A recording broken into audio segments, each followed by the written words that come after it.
Hey everybody, how's it going? Dan Shinder here on Drum Talk TV live on our Facebook page if you're watching it live on our Facebook page. Otherwise, you might be watching us on the archive on Facebook or YouTube or Instagram. But anyhow, I'm Dan, and I want to welcome our guest, Lou Santiago Jr., who's a session drummer in the New York City area, Brooklyn to be exact. And, are you ready for this? Well, it says right there on the player and in the post that Lou is a, let me see if I get this right without looking at notes, board-certified emergency room physician's assistant.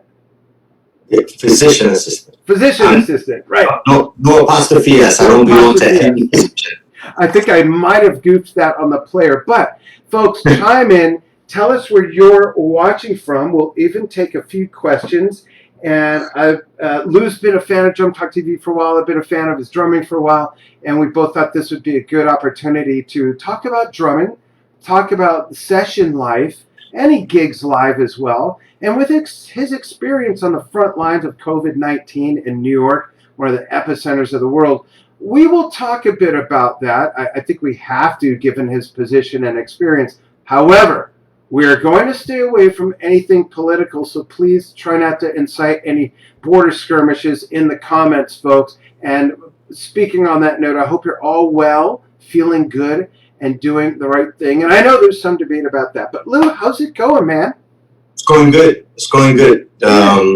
Finally seeing some, how should I say, life on the street in New York City. But to a degree, what I mean by that is that life has always been present in New York City. Yeah. I'm just saying that more people are out and about. Like today, all the kids were outside playing. You know what I mean? That's good. Like the way I used to grow up. You know, and parents on the stoop, kids are playing and on their scooters and on their bikes. It was like an old school feeling today. So it felt real good. That is really, really cool. Let's start with, the world being able to open up again and you getting back into the studio, doing sessions and gigging. I'm going to kind of chronologically go out of order. Let's start on the topic of sessions. And I'd like you to tell us, what type of sessions do you do and how did you break into that? Well, I mean, I started my career in 2003 when I won the Modern Drummer Undiscovered Drummer contest. And that's actually the day I would consider, I guess, I became pro, and I went on to tour with Maynard Ferguson after that. And that's a heavy gig, man.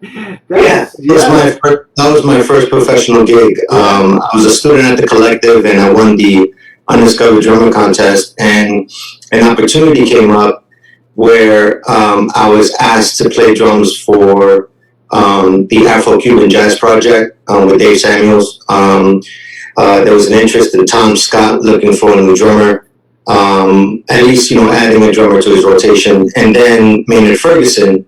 And I never heard of Maynard Ferguson. I knew who Tom Scott was, and his favorite drummer was Steve Gadd, so I scared myself out of that gig. Wow. And then Afro-Caribbean Jazz Project, I honestly I didn't have any self-confidence in the sense of I really didn't believe in myself that I was ready. I had too much respect for the chair in those bands, that I was just like, I'm not ready for that. But come Maynard Ferguson, I was like, that's the one I should have avoided. That's funny. But all I heard about him was that, it was big band music, but that it was the school, it was a school. That Maynard really takes in people and trains them up, and anyone coming out of that camp goes on to be, great players and that career started and all stuff, whatever. And that's why I found out that, Greg Bissonette was his drummer. Peter Erskine was his drummer. Wow. Phil Maturano. I got to know about a whole bunch of drummers that were in that chair, and I had no idea. What amazing footsteps to follow and to walk in that path.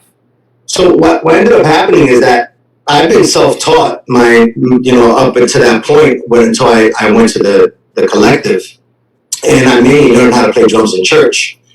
And I mean, that's the only place I was playing drums was in church. Right. So I got to play around in town, you know, little by little. By the time the Undiscovered Drummer Contest came, I started circulating a lot more in New York City. Nathaniel Townsley took me under his wing. I was playing drums for his father.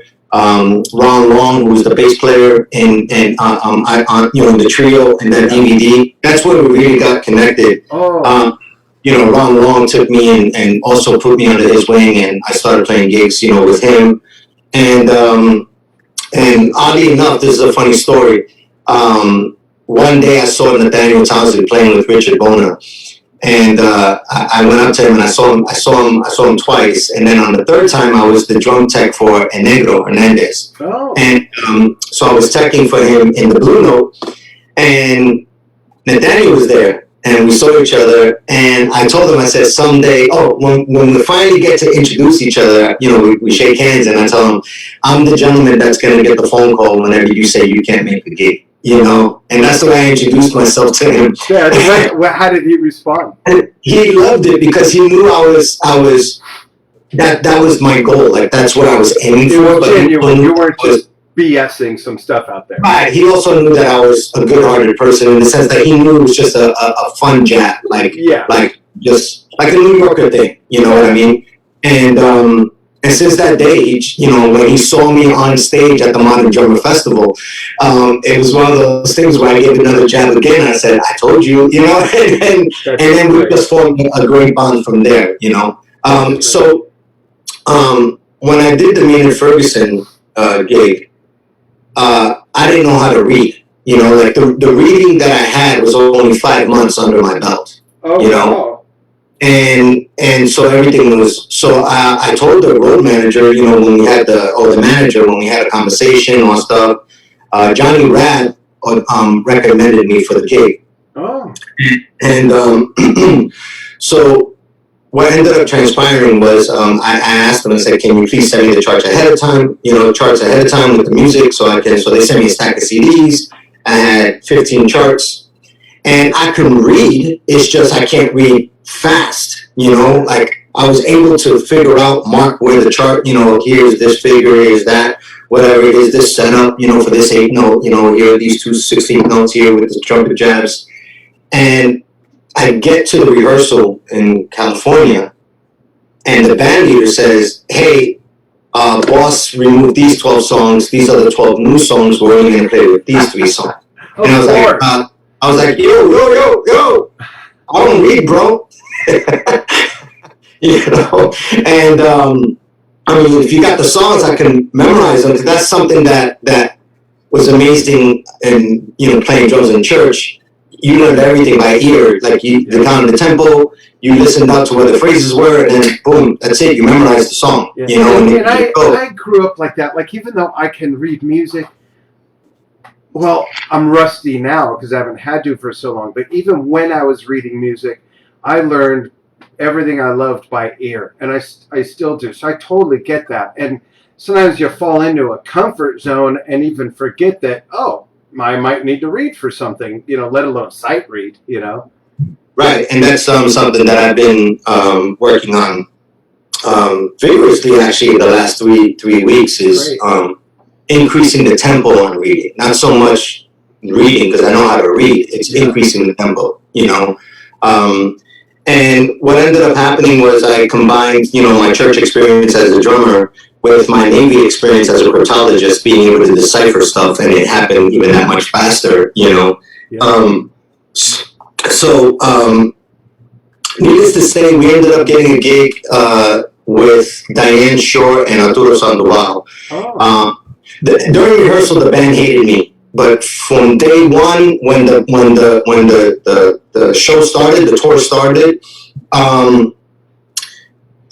according to boss man, you know, the late great Maynard Ferguson, he said, I don't think I've ever had to share a standing ovation with one of my drummers before, you know. Wow. And whenever the drum solo was, you know, everybody, you know, got off the stage and it was just me. I felt most comfortable and I was just able to be me and just tell my story, what I was feeling. So in almost all the shows, I ended up getting a standing ovation. So that was pretty cool. That's great. And so we ended up getting, the band was supposed to back up Diane Shore and Arturo Sandoval. Mm-hmm. And I have been sleepless. Like, I've been listening to new music every night, you know, just memorizing, you know. And the manager straight up asked me, he says, hey, there's no music that we can provide you. It's drop sheet, you know, at sound check. Like, there's no rehearsal. Yeah. And right there, I was just like, yo, I'm done. Like, you know, Maynard Ferguson has the name, he has the you know, the prestige and everything like that. I'm just starting out my career, and I definitely don't want to go down in flames in public like that and whatnot. So they had the absolute, well, he had some serious respect for me, you know, and boss, that's what we called him Boss. He wanted to see me, and he was just like, damn it, kid, I haven't had that much fire in that drum throne since, and this is how I know, Bissonette and Erskine were in my band, you know, and to get that type of compliment was like amazing, you know. Sure. And then it was funny because it was like kind of like a, you know, the Jobs. He wrote me a letter, and my wife has it somewhere. It's a letter of recommendation. Oh, wow. Like, if you ever get a gig, like, here, just give me my letter. You know, like, maybe Ferguson proves So. you have, yeah. So I took that experience not as a crash and burn, but an awesome opportunity in that I'm gonna go and practice my reading. You know what I mean? Yeah. And really get my reading, you know, chops up. Shortly after that, I got invited to a closed audition for Spiral Gyra. Oh, wow. I'm talking about like several weeks, you know, no, several weeks. Let me see, that was September, October. 4 months later. Okay. And it was after Joe Rosenblatt saw me perform at the NAMM show, because I used to endorse Sonar, so I was performing at the Sonar booth. And he came up to me and was like, man, I haven't seen anybody play with that much heart in a long time. Just like that. And I was like, wow. You're Joe Rosenblatt. You know, like, I'm like, he's talking to me, I'm just looking at him and I'm like, you're Joe Rosenblatt. You're the first drummer I ever heard. Wow. You know what I mean? And to hear that from the drummer that you always listen to the Spiral Gyra records, and that was good music I was allowed to listen to with smooth jazz because there was no lyrics, you know what I mean? Coming from church. Yeah. Exactly. So I got the audition with Spiral Gyra, and while I was there, another drum hero of mine was auditioning ahead of me, and I won't say his name because he didn't get the gig either. So I was just like, if he's auditioning, there's no way in hell I'm gonna get the gig, you know? And please trust me, I'm setting up for the answer to your question. Okay, no worries. I'm just gotta give my base, you know. And what ended up happening was that I come in, I set up my drums, and you know, I played the 3 songs, and right there I said, hey, I don't believe I'm gonna get the gig. Can you at least tell me the things that I need to improve on? You know what I mean? That way I can, I was straight, they looked at me like, what the freak? Like, who is this guy? Like, is he being serious right now?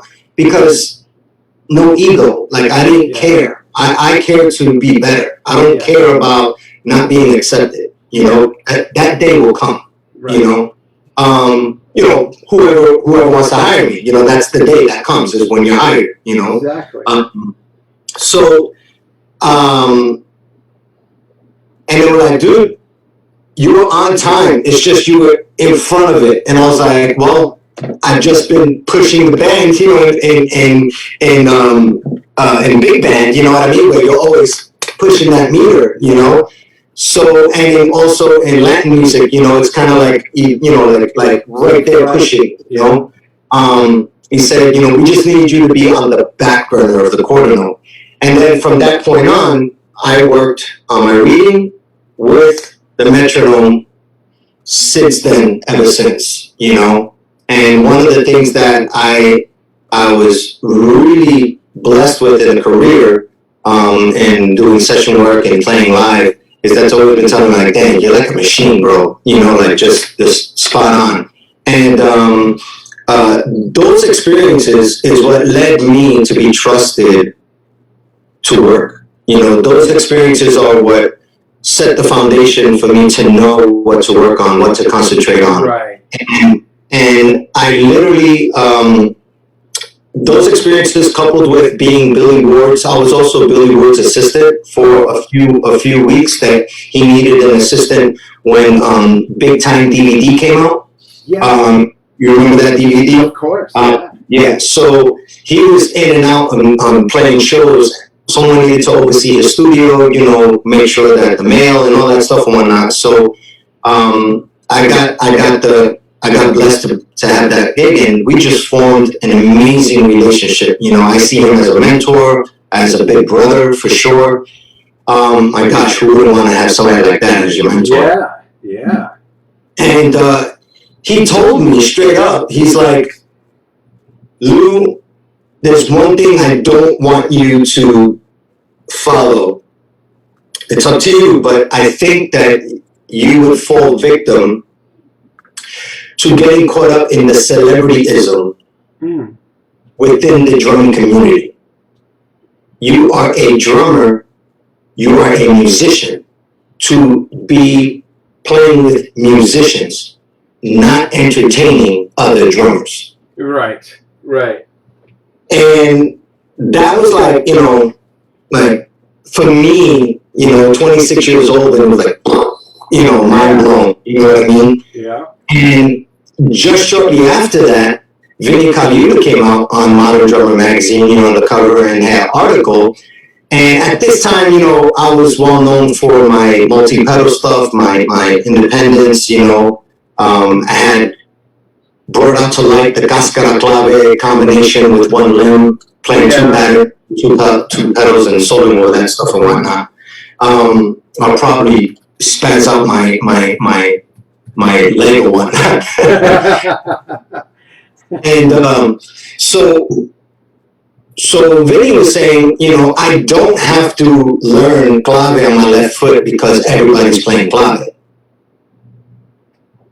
If the gig that I'm getting hired requires me to learn clave on the left foot because a percussionist for some reason couldn't be found, then I'll do the work to play the clave. But I don't need to learn how to play clave because it's the popular thing amongst the drumming community. And I was just like, what the freak? That's what's up right there.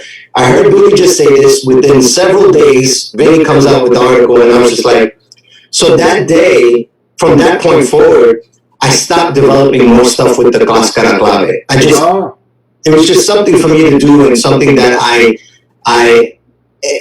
was cool because I was able to do that. You know what I mean? And stuff. But I was more concerned about expanding my musical vocabulary so I can always be working. Yeah.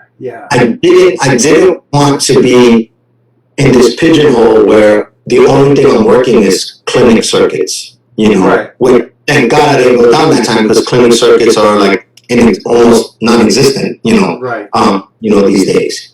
I was just told that the term clinic isn't even cool and it's not even used anymore. It's called workshop. It's called workshop. A workshop or boot camp or retreat or Yeah, I was like, okay. Well, at least with me, literally, they will be in a clinic. Those experiences with me now broadening my musical vocabulary, I ended up in Dallas, Texas, playing drums in a church, which 8 months later, I ended up getting hired by a Christian contemporary artist named Jeff Dio, who was the one of the founders of a band called Sonic Flood. And they were a huge Christian contemporary, band. And I ended up having to move to Nashville. Now, Nashville was not in my radar because I'm born and raised in New York. I ended up in Dallas because my wife and I got married and we were willing to move and, experience some new stuff. And we just felt a connection with Texas and something happened, I ended up getting called to Dallas. When I moved to Nashville, that's where it was brought to my attention I've been working so hard on, timing and getting laid back on the beat and all that stuff, whatever. And now now I get to Nashville and they're telling me, you swing a little too much. And I'm like, what the freak? What do you mean I swing? I'm not swinging. I'm just, so, and I just recorded myself and listened back and I was like, crap, I am swinging, and it's just the lilt, you know what I mean? Which is funny because you can't get rid of it because you get hired for a shuffle. Your ass better be swinging. Yeah. You better be swinging that shuffle and whatnot. And on some of these country gigs too, you can't just be playing those straight eighth notes. They have to have this little lilt. Yeah. So it was one of those things of learning where to fit and sit that thing in, And those experiences ended up having me get hired to sub, get hired to do session work. But a lot of the session work that I ended up learning was in the house. And now where we find ourselves, everybody's in the house with the camera and all stuff, whatever. I'm like, I was doing this back in 2004. You know what I mean? 2005, 2006. And I was like, hey, I can just record from my home and just send you the files and all stuff. And that type of technology was up and coming, right at that time frame. Yeah. The going into the studio, it was either a record label was involved or anything like that. So a lot of the work that I was doing in these studios was demos. Everybody wanted to be the next thing. Yeah. So you're just getting hired like crazy to do demo records instead of actual records. Like this morning when you were talking with Kenny Arnoff, I'll tell you right off the bat, I've played on 3 national records. That's it. That's all I've done. But I've done hundreds of demos. Yeah. You know what I mean? Yeah. So when people think, and this is something I really want you guys, all of you, to listen, all right? I have had a very successful musical career. And I have been what you would consider under the radar, doing I'm not doing national records, right? But I'm playing on records. And it doesn't matter, at least for me, people, it all depends. For me, it didn't matter if the record was playing on the radio or not. Why? Because I got the check that I was to earn by playing the records. The drums on this record. Right, to do what you were paid to do. And because I did it at a good job and a good rate and good timing, because that's the other thing too. Obviously, everything in the studio is money. Yeah. It got me another gig, and then it got me another session, and it got me another session. So now I'm home, okay? And now, if I can just give a little business sense here, okay? When I was living in New York and I got hired to record a song, it was like $350 per song, right? That we would get, here in New York, 300, 350. That's what I was getting paid. I didn't know any better. A producer was just like, dude, I need you for a record. I'm going to pay you $350 an hour. This, that. And I was like, oh, okay. And when was this? This was back in 2004. Okay. Okay. So yeah, exactly. When was this? Because those numbers don't exist anymore. So I moved to Nashville, when I was in Nashville, and now I'm doing the session work, and I'm like, well, 350 is definitely not going to fly here, because we're in the South, everything's different. And the big guys that were already doing stuff, they were getting paid like 200, 250, per track. I was like, well, I'm the new guy here. And I sat down with my wife. We figured out what the finances are, what I would need and all stuff, whatever. So I was just like, all right, hey guys, if I'm playing a song, if all I'm doing is recording a song, I'll charge $150. If I'm recording 5 or less songs, it's $125 per song.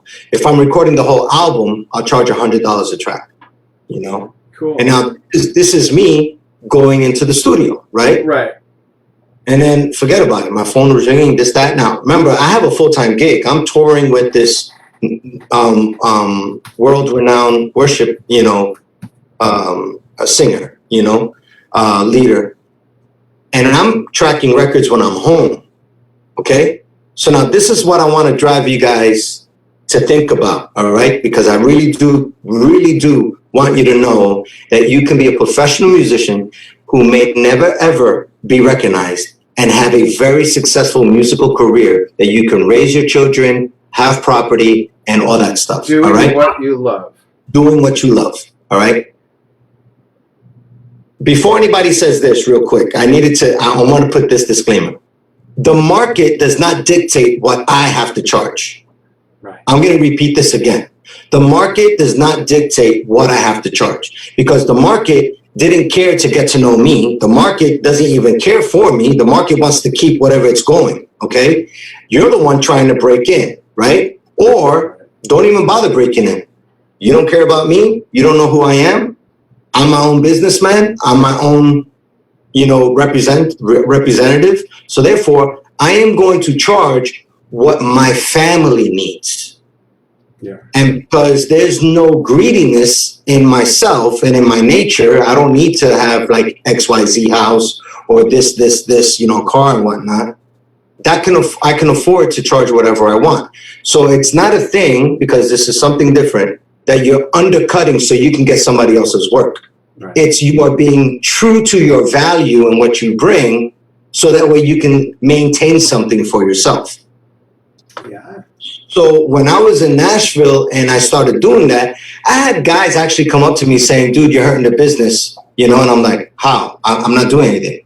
Well, you're taking work away from people. I said, that's not my fault.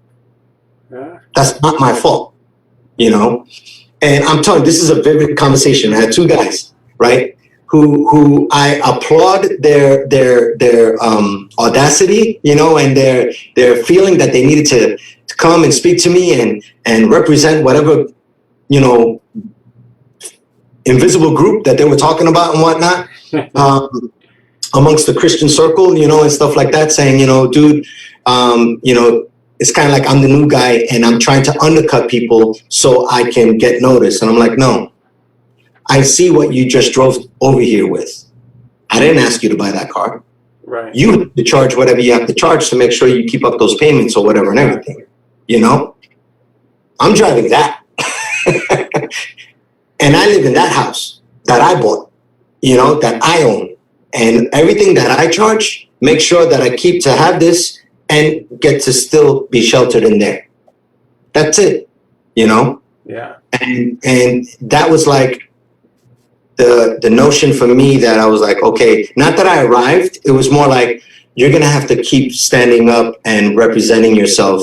But more than anything, you're going to have to start letting people in to let you know your heart behind things. Not just like, screw you, this, that, and whatever, Yeah. So this is the reason why I stated that, So when I was going to the studio and doing that, somebody asked me, do you have a studio in the house? And I said, no. And I said, well, I have a friend who has a studio in the house. We can go to his house. Can you record for me? And I'll still pay you the same. So now my brain starts, working. And I was like, well, if I have a studio in my house, I can still make the same money, keep money in the artist's pocket or the producer's pocket, because then I haven't rent out a studio, but I can get the job done in here. And then they can take it to a mixing, mastering place that will make the drum sound like as if it was in the big studio, And that's how I ended up learning how to do sessions from home. And the only thing I did was add another $25, because now I'm just mixing my own, I'm mixing the drums and putting it in, and I'm submitting them, three different versions, up to 3 different versions, of the songs, but I always liked it that the producer was in the house too, while I was doing and then now the technology, people are like this, FaceTiming while you're doing while you do the session. They're like, oh, take that, can you do that take again? This, that, and whatnot. I was like, oh, okay, yeah, sure. So well, there's some really and I want you to all pay attention, as Lou said, there's some great lessons in this, because making a good living doing what you love to do is not always about superstardom, and it doesn't have to be about that at all. A couple more quick questions, Lou. Who, you mentioned one, but who would you say are your top 2 to 4 most meaningful influences on the drums? On the drums, oh man, Billy Ward for sure is one of them, and which is funny because he would be the latter one, because he was the first drummer that I saw that had things on his drum set that were weird. You know, like he played with a 10-inch hi-hat, you know, and an octagon-shaped cymbal with another cymbal under it, you know, and a huge subwoofer in front of an 18-inch bass drum, you know, like it was just weird and all stuff. But the musicality that he got out of it, that's what drew me onto him. Seeing John Bonham bring in the jazz into the rock thing blew my mind wide open, you know, like I'm like, here I am in the late 1900s when I started playing drums. I started when I was 18. And I'm seeing video back in the 60s and 70s, you know, and this guy's just blowing up stuff that is being regarded as the thing to do today. You know what I mean? Like, and I'm like, this guy's particularly the stuff that Max Roach did. Yeah, it's like he's so far ahead of his time in that time. What people are, you know, considering today, but he's bringing jazz stuff into the rock scene, right? And then he was so funky on top of that too. Yeah. But we're talking about a rock drummer. That right there is what that was like, you know, nicing, you know. Yeah. Then I cannot whatsoever deny Dave Weckl, you know, Steve Gadd, Steve Smith, Vinnie Colaiuta, Greg Bissonette. Like those drummers, I have to put them all on the same line because they all were present right when I just started engulfing into drumming, you know? Yeah, that's cool. Before we go, I want to make sure we at least just touch on, I don't want to get too deep into this because it's such a hot subject, but given your position in emergency medicine and everything, do you see the COVID situation lightening up? Do you see that everyone being able to get together at studios and rehearse and do sessions and gig is around the corner? Or are we still pushing an elephant up in a hill and it's going to be months and months away? What are your thoughts based on what you see on the front lines of everything? Well, give me one quick second. I want to see if I have something. Hold on real quick. Sorry about that. That's okay. And folks, tell us how it sounds. I want to thank Russ Mahoney for saying that it's too loud. But my meters look okay, and I don't know what's too loud. I don't know if it's myself. I turned myself down a little bit, or if it's Lou. I'm not sure. So if you could all let us know what's happening, what's going on, how it sounds, because I want you to all get something out of this. That's why we do this. I don't do this because I have a mountain of available time just to do it. And I love the lessons that we're learning from Lou's experience. But what have you got? So what happened was I want to make it official, you know. There you go. My wife will be impressed. So people be like, dude, what's up? So the thing with COVID, you know, when you're going into the studio as a drummer, you know, it's just you in that room, you know. And then when you're recording, but when you're setting up, yes, there's people, and yes, there's, you know, the setting up the cables and the microphones and all stuff and whatnot. Yeah. To me, you know, it would be, unless you set up the drums already, and then the guys that's coming in is connecting the microphones, you know, and then you get on the drums, and then you do your thing, and then the engineer saying, oh, we need to move this mic, and then the drummer needs to get up from the drums to move back, so then the other guy can come in and move so you can keep the whole social distancing thing and whatnot, you know. Yeah. If that's the way they're going in with the mindset, you're always going to be thinking, oh my God, this new situation just sucks, you know. But if you really think about it, as long as you all were together in the sense of witnessing, I washed my hands, right? We did 30 seconds, we did 20 seconds, you know, all that stuff and whatnot. You're wearing a mask, let's just say, just to prevent any type of person-to-person contact. Right. CDC just put out that now they put it in low risk of touching something and catching the virus. Okay, they just passed this. Okay, they just passed it. So if somebody was to say, "Oh my gosh, I touched the microphone," he touched the microphone. CDC says extremely low possibility that you're going to get a virus. Let me interrupt real quick. Now I know what's up with the volume. I'm going to adjust something real quick, folks. Yeah. You're going to see a real screwy screen, but let me do this. I think I got it right. Let me just think a moment. Is it that screen, or it might be this other one? Bear with me, everybody, because I'm using like 4 programs to make this work. Lou, is there a way to turn down the gain on your side, or is it not that type of mic? No. I'm just using my regular, what do you call that? The computer mic. Okay. Let me just see if I can make the adjustment somewhere else real quickly here. And I have it set for automatic. Before we started, it asked me about automatic volume adjustment. Okay. That's interesting. Okay. They're saying you're twice as loud as me.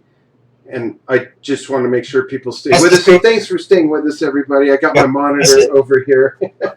That's the same thing that happened with Kenny. With Kenny, he was way louder than you were too. Okay, interesting. Well, let's keep it going. I just lowered the input volume on the computer. Does that help? Yeah, I think so. Hopefully that helps. Let us know, everybody. And again, thanks for being so patient. Thank you, Kevin D. Smith. I appreciate it.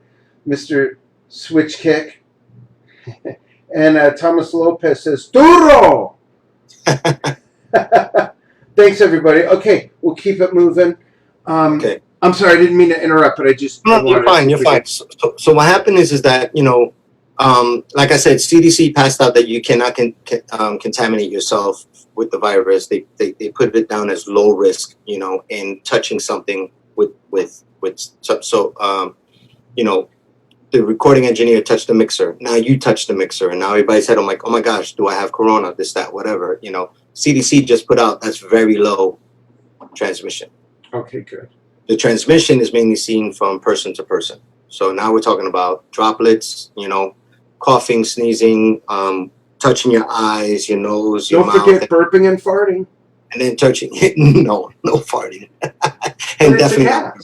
Yeah. No. Well, what is all that?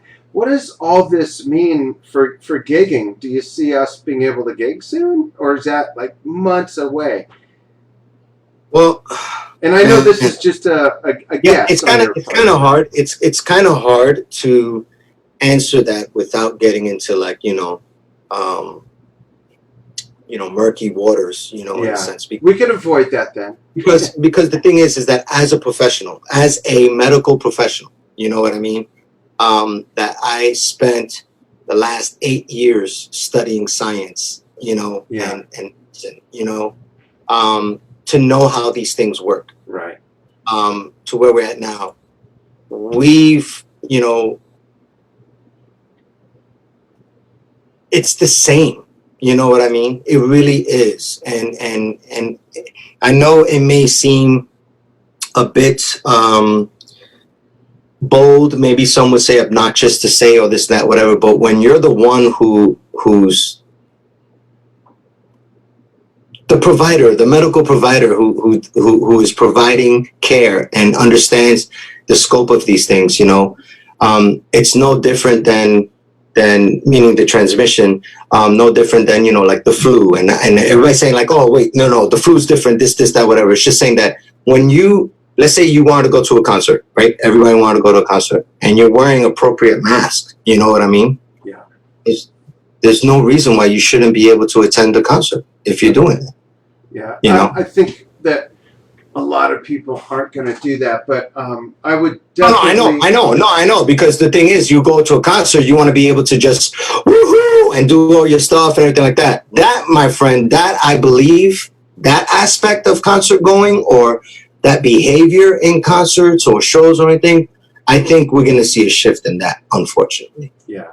Well, we'll revisit this again together as things progress in another interview. But I do hope I'll be glad. I would definitely be happy to. That'll be a great one because at that point I would love to. I mean, I'm always down to crack open my medical books and provide foundational truth, so then you can see where you can extrapolate from. So That would be awesome. Well, and I do hope everybody out there is taking care of themselves, doing the right thing. I do have one last quick question. When you're not doing anything related to music, and when you're not doing anything related to medicine, what do you like to do the most? What's the one thing you like to do? Away from either career. Yeah. I actually study the Bible. So okay. I read the Word, I pray, I worship. I've been getting into entrepreneurship, that actually involves both fields, but it's more on education, So I brought back something I laid to rest 11 years ago. I started it 13 years ago, and it was an online teaching platform. And I was one of the first drummers to be teaching online. At the time, it was myself and a gentleman called Mike Johnson. I'm not sure if anybody knows who that is. I've heard of him. Amazing teacher. He and I were the first ones doing online drum lessons the way we were doing it, meaning prepaid. You bought them on our website. They were for 99 cents. I just kept it 99 cents. I actually named the channel 99 Cent Drum Lessons, Well, I say the business, the website. But then I started seeing the thing with my wife and I were talking about children. And since I'm a veteran, I'm already covered, for the rest of my life medically. And I was making good money that if my wife, God forbid, ended up sick or having to do something, I'll be able to pay for it. But now you're adding kids to the mix. And I was just like, God, there's got to be more to my life than drumming.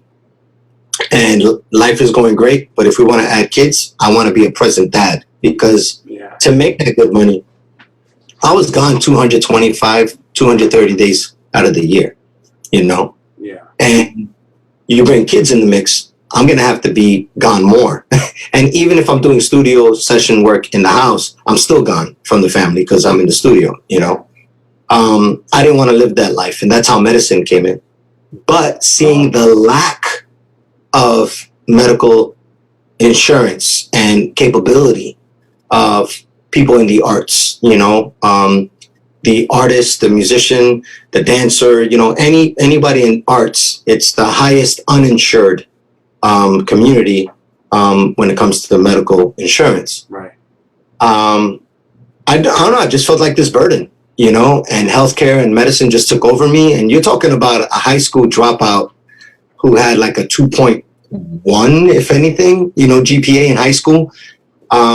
I ended up graduating summa cum laude and valedictorian with my biomedical science degree, and then magna cum laude from medical school. So, there was stuff in there. So don't ever let anybody that you can't do it, So I ended up getting into like business stuff, like thinking about that type of stuff. And so I've been dabbling with that, That's great. That's awesome. We will definitely do this again. I'm going to look at comments one more time. I want to thank everybody for tuning in, whether it's on the live or the archive. Well, thank you very much. We'll definitely have Lou on again. Sorry about the audio. I will work on that. I have a new setup, so obviously I need to dial it in. Plus, not to make excuses, but the webcam I normally use died like right before I went live with Lou, so I had to rig up this other one that I've only used as a microphone before, not a webcam. So I'll get it figured out, right? Hey, give me a break. Lou, thank you so much for your time. I appreciate it, and your insight and your lessons. It was great. No problem. Cool. Thanks for Absolutely. Sure. Thank you. Everybody, we'll see you soon. And check out Drum Talk TV on YouTube, Facebook, Instagram, and drumtalktv.com. We will see you again soon. Thanks, everybody.